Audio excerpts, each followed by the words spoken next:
रिया के इस एक्सीडेंट से मनोज और नमन दोनों डर गए थे कि अगर कुछ इससे हो जाता तो फिर इसके फैमिली वाले तो हमें नहीं छोड़ते। लेकिन रिया ने कहा, वो ठीक है, थोड़ी सी बस चोट लगी है, बट टेंशन मत लो, ये बात बस हम तीनों के बीच रहेगी, कोई किसी को नहीं बताएगा। ये दोनों भी बोले हाँ, हम लोग नहीं कहेंगे।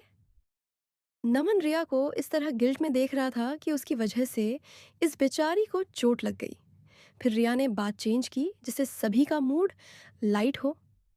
तब नमन ने बताया कि उसके घर तो रिश्ते आ रहे उसके लिए, लड़की की फ़ोटो भेज रहे घर वाले उसको।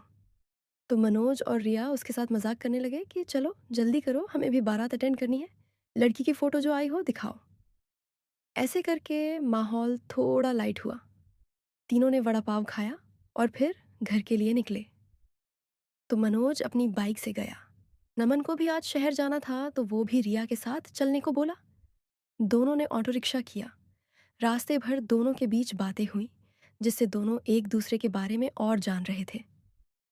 नमन ने बताया उसकी बहनें राखी पर यह गिफ्ट मांग रही कि भैया तुम्हारी सरकारी नौकरी लगी है तो अब तो दो।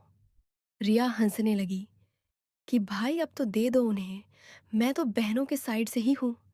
ऐसे करके दोनों अपनी बातें करते हुए अटल चौराहा पहुंचे। रिया उतरी और उसने नमन को बाएं किया। नमन ने कहा, ख्याल रखना। शाम को नमन ने रिया को मैसेज किया, हाय, अभी मैं उसी जगह से गुजर रहा जहां तुम आज गिर गई थी हम लोगों की वजह से। रिया ने रिप्लाई दिया, याद मत दिखाओ। नमन बोला, मुझे भी अब बहुत बुरा लग रहा सोचकर, उस समय तो इतना नहीं फील हुआ था। तुम ठीक तो हो, दर्द हो रहा होगा ना। रिया ने बोला, अरे नहीं यार, इतना चलता रहता है। नमन को फिर एक शरारत सूझी कि चालो मनोज को परेशान किया जाए कि रिया को बहुत चोट लगी है, तब नहीं पता लगा, अब पता चल रहा। उठ नहीं पा रही बेचारी। तो वो मनोज की फिरकी लेने को मैसेज किया, यार रिया तो उठ नहीं पा रही, बहुत हालत खराब है उसकी तो। मनोज डर गया कि अब तो गया। मनोज डरे डरे रिया को मैसेज किया, यार तुम ठीक हो ना, ज़्यादा दर्द हो रहा हो तो बाम वगैरह लगा लो, पेन किलर खा लो। रिया ने बोला, अरे दादा कुछ नहीं हो रहा, ठीक हूँ मैं। वो आके नमन से बोला, अरे वो तो कह रही ठीक है। फिर नमन रिया को बोला, यार थोड़ा सा एक्टिंग करो कि दर्द हो रहा, रुको मैं एक हम तीनों का ग्रुप बनाता हूँ जहाँ उसे परेशान किया जाएगा।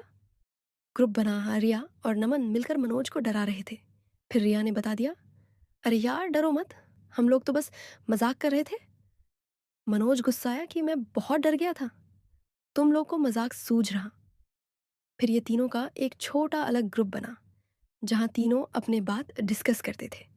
कुछ दिनों बाद रिया ने प्रिया को बता दिया कि एक ग्रुप है, रुको तुम वो ऐड कर दे।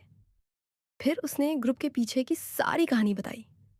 प्रिया बोली, अरे यार इतना बड़ा हादसा होते बचा, तुमने बताया नहीं। ऐसे करके अब ग्रुप में 4 लोग हो गए। अब ये सब साथ काम करते, साथ खाते पीते। निधि भी लगी थी पीछे पीछे। एक दिन प्रिया के मुंह से निकल गया कि उस ग्रुप में डाल दो। निधि ने कहा, कौन सा ग्रुप। अब रिया ने सोचा बुरा ना लगे, इसे तो बता देते हैं, और फिर निधि को भी ऐड कर दिया गया। ऐसे करके अब ग्रुप में 5 हो गए। अब सबने सोचा एकदम अब कहीं जिक्र नहीं, नहीं तो सभी ऐड हो जाएंगे तो क्या मतलब रह जाएगा। तो अब एक छोटा ग्रुप था दोस्तों का जिसमें 5 मेंबर थे। ये सभी साथ में हंसी मजाक करते, एक दूसरे की हेल्प करते। नमन रिया दोनों अब अच्छे दोस्त बन रहे थे और प्रिया वाओ! रिया के बीच निधि आ रही थी। अब ये 2 सहेली से 3 सखी हो रही थी जिसमें कहीं ना कहीं निधि प्रिया के साइड और रिया अकेले छूट रही थी। रिया को अंदर से बुरा लगने लगा था कि मेरी दोस्त अब मुझसे ज़्यादा बात नहीं करती। प्रिया हमेशा निधि के साथ होती थी, निधि हर वक्त अपने साथ प्रिया को लेते जाती थी और रिया अकेले रह जाती थी, जो नमन भी नोटिस करता था। इस कारण नमन रिया से बातें करने लगता कि उसे अकेलापन न लगे। तो इस तरह प्रिया दूर हो रही थी और नमन रिया का अच्छा दोस्त बन रहा था। फील्ड में जाना हो या और भी कोई प्रॉब्लम, नमन रिया के साथ के लिए खड़ा रहता। इससे रिया को भी एक बहुत अच्छा दोस्त मिल गया था। धीरे धीरे दोनों अपनी बातें भी शेयर करने लगे। रात में भी चैट होने लगी जहाँ दोनों एक दूसरे के पार लाइफ के बारे में भी बातें करते। नमन को अब पता था कि रिया को यहाँ के साथ साथ घर पर भी सारे काम करने पड़ते, और पढ़ाई में भी रिया ने 2 बार पीसीएस मेंस लिखा है। तो वो उसे मोटिवेट करता। रिया ये भी शेयर करने लगी कि यार, प्रिया निधि मुझे अकेला छोड़ देती तो बहुत रोना आता। नमन उसकी सारे बातें सुनता और उसके मूड को लाइट करने को मजाक मस्ती करता।